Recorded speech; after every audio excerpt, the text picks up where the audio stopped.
दरवर्षीप्रमाणे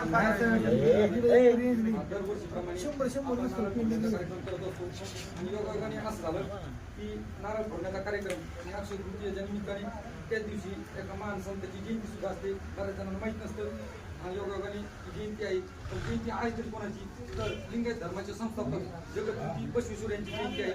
आता आपल्या महाराष्ट्राला बऱ्याच संतांची परंपरा लाभलेली आहे.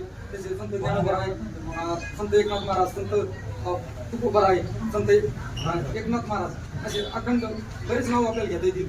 त्याचप्रमाणे आज लिंगायत धर्माचे संस्थापक जगद्गुरू महात्मा बसवेश्वर यांची जयंती आहे. जयंती आपण साजरी तरी का करायची तर नवीन पिढीला महात्मा बसवेश्वरांचे विचार माहीत व्हावेत, त्यांचे विचार त्यांची प्रेरणा सर्व नवीन पिढींना ते ट्रान्सफर व्हावं यासाठी आपल्याला ही जयंती साजरी करायची आहे. अनेकांना माहीत नसतं की हे कोण आहेत, हे माहीत होण्यासाठी आपण जयंती साजरी करत आहोत. आता त्या जयंतीच्या निमित्तानं मी थोडक्यात त्याची माहिती सांगतो. त्यांचा जन्म कर्नाटक राज्यात झाला. त्यांचं शिक्षण कुडल संगम या ठिकाणी झालं.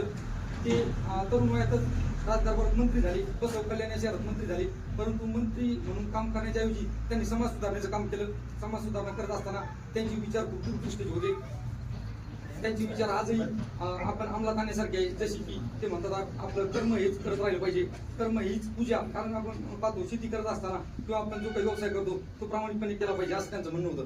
त्याचबरोबर ते करत असताना स्त्री पुरुष समानता, स्वातंत्र्य, समता, बंधुता यांचं पालन करणं हे गरजेचं मानायचे.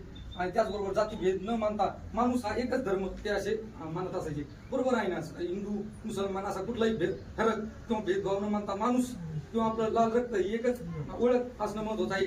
आणि हाच विचार त्यांना एक दुष्ट असणार नेता मानतो. त्याचबरोबर त्यांना त्या काळात सुद्धा कडाडून विरोध झाला, परंतु त्यांनी अखंडपणे आपलं कार्य चालू ठेवलेलं आहे आणि म्हणूनच त्यांना लोकांनी महात्माची पदवी दिलेली आहे.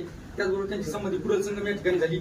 तुम्हाला बोलण्याची संधी दिली त्या अशा महान महात्मा संताला मी अभिवादन करतो आणि माझे 2 शब्द थांबवतो.